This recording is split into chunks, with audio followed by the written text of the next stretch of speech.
Hello everyone, आज की इस वीडियो में हम डिस्कस करने वाले हैं the centre Z of a non abelian group of order p cube is P. मतलब कि एक ग्रुप हमें दिया हुआ है, उस ग्रुप का ऑर्डर पी क्यूब है and we have to prove कि इस ग्रुप का जो सेंटर होगा जेड उसका ऑर्डर पी होगा एंड ये जो ग्रुप है वो हमारा नॉन अबेलियन ग्रुप है। ठीक है, तो ये हम प्रूव करेंगे कि ये जो ग्रुप है जो नॉन अबेलियन है जिसका ऑर्डर पी क्यूब है, इसको ये जो डेटा दिया हुआ है, जो क्वेश्चन में बोला हुआ है, वो इस तरीके से लिखा जा सकता है। तो इस ग्रुप का जो सेंटर होगा, सेंटर जेड होगा, उसका ऑर्डर पी होगा, ये हम प्रूव करेंगे। ठीक है, तो जो जो रिजल्ट इसमें इस्तेमाल होंगे मैं साथ के साथ आपको बताती रहूँगी। थोड़ी देर के लिए मान लेते हैं कि अगर ये ग्रुप, ये जो जी ग्रुप है वो अबेलियन होता तो क्या रिजल्ट होता। तो अगर कोई ग्रुप अबेलियन होता है तो उस ग्रुप का ऑर्डर और उसके सेंटर जेड का जो ऑर्डर होता है वो दोनों बराबर होता है। ये ऐसा कब होता है? अबेलियन के केस में। ओके, दोनों का ऑर्डर बराबर हो जाता है। तो अगर इसका ऑर्डर पी क्यूब है तो इसके सेंटर का ऑर्डर भी पी क्यूब होता। अगर ये अबेलियन होता तो ये रिजल्ट होता। बट अभी हमें ये दिया हुआ है कि इसका जो सेंटर है वो ये जो ग्रुप है वो नॉन अबेलियन है। तो उस केस में हम क्या करेंगे, हम ये जानते हैं कि जो जेड है वो क्या है, एक सब ग्रुप है, सब ग्रुप ऑफ ग्रुप जी, ये इसका सब ग्रुप है। सो जो भी ऑर्डर होगा जेड का वो किसके बराबर, वो किससे लेस होगा? ग्रुप के ऑर्डर से लेस होगा, क्योंकि अबेलियन में तो बराबर हो जाता है, बट नॉन अबेलियन है, दैट मीन्स कि इसका जो ऑर्डर है वो इससे कम होगा, ग्रुप के ऑर्डर से कम होगा। ग्रुप का ऑर्डर है हमारे पास पी क्यूब। अब क्योंकि कम होगा, ये हमारे पास इसका सब ग्रुप है, दैट मीन्स कि जो इसका सेंटर का ऑर्डर है वो पी क्यूब के तो बराबर नहीं हो सकता। ठीक है, अब देखो पॉसिबिलिटीज़ क्या क्या हैं। ये जो ग्रुप है जिसका ऑर्डर पी क्यूब है, तो सेंटर का जो ऑर्डर होगा उसकी पॉसिबिलिटीज़ हैं, या तो ये 1 हो जाए, या तो ये p हो जाए, या तो ये p स्क्वायर हो जाए, और या तो ये p क्यूब हो जाए। ऐसा इसलिए हम कह रहे हैं कि यही पॉसिबिलिटीज़ क्यों हैं, क्योंकि हमारे पास जो लैग्रेंज थ्योरम है वो ये कहती है कि जो सब ग्रुप होता है उसका ऑर्डर डिवाइड करता है ग्रुप के ऑर्डर को, और जेड क्या है, सब ग्रुप है। एंड ये कब तभी डिवाइड करेगा क्योंकि ग्रुप का ऑर्डर पी क्यूब है, वेयर पी इज़ प्राइम, और इसको डिवाइड करने के लिए या तो ये 1 होना चाहिए, या तो ये p, या तो फिर पी स्क्वायर, या तो फिर पी क्यूब, तभी इसको डिवाइड करेगा। सो लैग्रेंज थ्योरम की हेल्प से हमें ये पॉसिबिलिटीज़ मिल पा रही हैं कि कौन कौन सा क्या क्या पॉसिबिलिटी है कि इसका ऑर्डर हो जाए। और अभी जस्ट हमने देखा कि पी क्यूब नहीं हो सकता क्योंकि ग्रुप जो है वो अबेलियन नहीं है। उसके बाद ये तीनों पॉसिबिलिटीज़ हैं, इन तीनों में से कुछ भी हो सकता है। बट देन हमें एक और रिजल्ट ये मालूम है कि अगर जैसे जी का ऑर्डर पी क्यूब है, दैट मीन्स कि ये ग्रुप कैसा हो गया, ये पी ग्रुप हो गया। अभी जो लास्ट थ्योरम मैंने साइलोस थ्योरम डिस्कस की थी लास्ट वीडियोस में, उसमें मैंने तीनों थ्योरम्स डिस्कस की थी, पी ग्रुप की डेफिनेशन भी बताई थी। कोई भी ग्रुप जिसके सारे elements p to the power n की फॉर्म में लिखे जा सकें, या फिर एक ऐसा ग्रुप जिसका order p to the power n की फॉर्म में लिखा जा सके। आप देख ही रहे हो p क्यूब की फॉर्म में, मतलब p क्यूब है इसका order, that means p to the power n की फॉर्म में लिखा जा सकता है। तो ये कैसा ग्रुप हो गया? p ग्रुप हो गया, वेयर p इज प्राइम।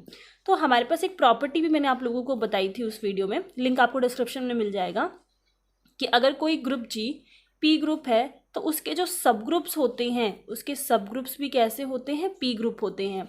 और जेड जी क्या है? उसका एक सब ग्रुप ही है। इसका मतलब कि जो जेड जी होगा वो भी हमारा पी ग्रुप कहलाएगा। एंड जेड जी का ऑर्डर 1 के बराबर नहीं हो सकता क्योंकि फिर वो एक ट्राइवल सब ग्रुप हो जाएगा। ठीक है, इसलिए इसका ऑर्डर 1 के बराबर नहीं हो सकता। तो ये जो पॉसिबिलिटी थी कि 1 हो जाएगा, 1 भी नहीं हो सकता। आप यहाँ पर इसको ऐसे भी मेंशन कर सकते हो कि जो ऑर्डर है जेड जी का वो 1 के बराबर नहीं हो सकता क्योंकि ये नॉन ट्राइवल ग्रुप है। रीज़न मतलब हर ऑप्शन जो पॉसिबिलिटीज़ हैं इसके ऑर्डर होने की, हम हर एक चीज़ एक रीज़न, एक थ्योरम की हेल्प से ही डिस्कार्ड कर रहे हैं। अब 2 ही पॉसिबिलिटीज़ बच गई, या तो centre of group P square के बराबर होगा या फिर पी के बराबर होगा।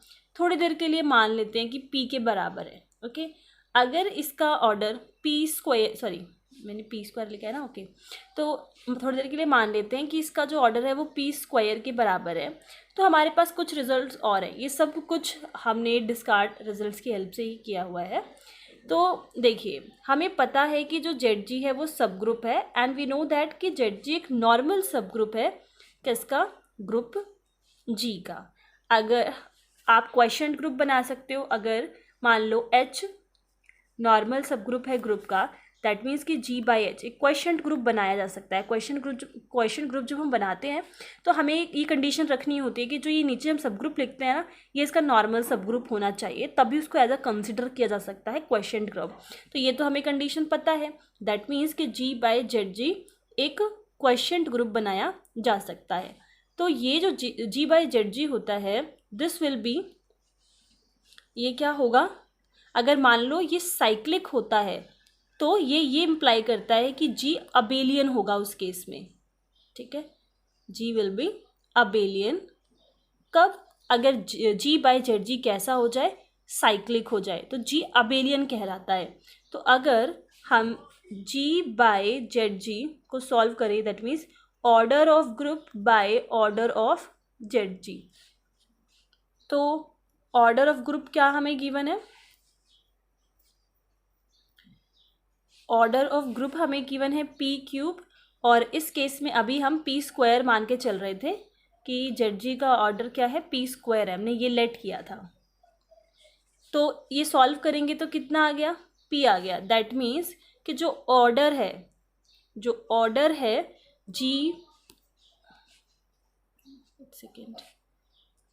G/ZG का, वो किसके बराबर आ गया, p के बराबर आ गया। एंड वी नो दैट कि कोई भी ग्रुप जिसका ऑर्डर प्राइम होता है वो ग्रुप हमेशा कैसा होता है, साइक्लिक होता है। ठीक है, तो यहाँ से हम क्या रिजल्ट निकाल सकते हैं, दिस इम्प्लाई, ये जो Z/ZG है, G/ZG है, ये कैसा हो जाएगा, दिस इज साइक्लिक। अगर ये साइक्लिक है तो मैंने अभी आपको एक रिजल्ट बताया, G/ZG अगर साइक्लिक होता है तो वो ये इम्प्लाई करता है कि जो ये ग्रुप हमने लिया था ना, मतलब जो जिसका क्वेश्चन ग्रुप हम साइक्लिक बता रहे हैं, वो अगर ये रिजल्ट होल्ड करता है तो हम कहते हैं कि ग्रुप अबेलियन होगा। तो अगर ऐसा है तो ये क्या इम्प्लाई कर रहा है यहाँ से कि ग्रुप जो है वो अबेलियन है, बट ये तो कॉन्ट्रडिक्शन है। इस केस में हमारे पास क्या चल रहा है, ग्रुप कैसा दिया हुआ है, नॉन अबेलियन दिया हुआ है, तो यहाँ से आ गई कॉन्ट्रडिक्शन आ गई। तो इसका मतलब जो हम सपोज करके चल रहे थे कि इसका ऑर्डर p स्क्वायर होगा, वो ट्रू नहीं है, और अगर इसका ऑर्डर p स्क्वायर भी नहीं है तो क्या बचा, सिर्फ p बचा। ओके, तो ZG का जो ऑर्डर होता है दैट इज p, और यही चीज़ हमें प्रूफ करनी थी। लिखा हुआ है the centre ZG of a non abelian group of order p³ is p, ये चीज़ हम प्रूव करना चाहते थे। मैं एक रिजल्ट और आपको बता दूं, जैसे कि अभी हमने इस्तेमाल किया that ZG is non trivial, और इस ZG का जो ऑर्डर होगा वो p ग्रुप टाइप का होगा।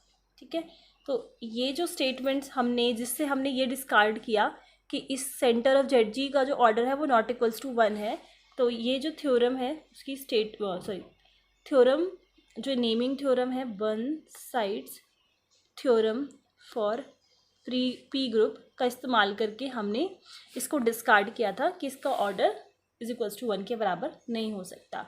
मैं आपको इन शॉर्ट बता देती हूँ, जो भी मैंने लिखा हुआ तो मैं आपको रिजल्ट के साथ बता रही थी, बट आप ऐसे याद रख लो इसको कि जो सेंटर ऑफ ग्रुप की जो ऑर्डर्स की पॉसिबिलिटीज़ है वो 4 है, that is 1 p square p³।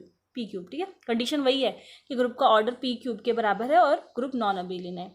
तो पहला तो आप ऐसे डिस्कार्ड कर दोगे क्योंकि G इज़ नॉट अबेलियन। अभी ये बर्नसाइड्स थ्योरम जो मैंने आपको बताई फॉर p ग्रुप, उसके अकॉर्डिंगली 1 भी नहीं हो सकता क्योंकि नॉन ट्राइवल ग्रुप है। बच्चे ये दोनों, ये जब हम लेकर चलेंगे तो हमें पता है कि क्वेश्चन ग्रुप अगर साइक्लिक है तो G अबेलियन हो जाता है। जिसकी वजह से हमने ये डिस्कार्ड कर दिया, बचा सिर्फ ये वाला। ठीक है, तो यही हो गया इसका ऑर्डर। आई होप आप लोगों को ये रिजल्ट क्लियर है, काफ़ी इंपॉर्टेंट है, इसलिए आप लोगों को याद रखना है। And thank you.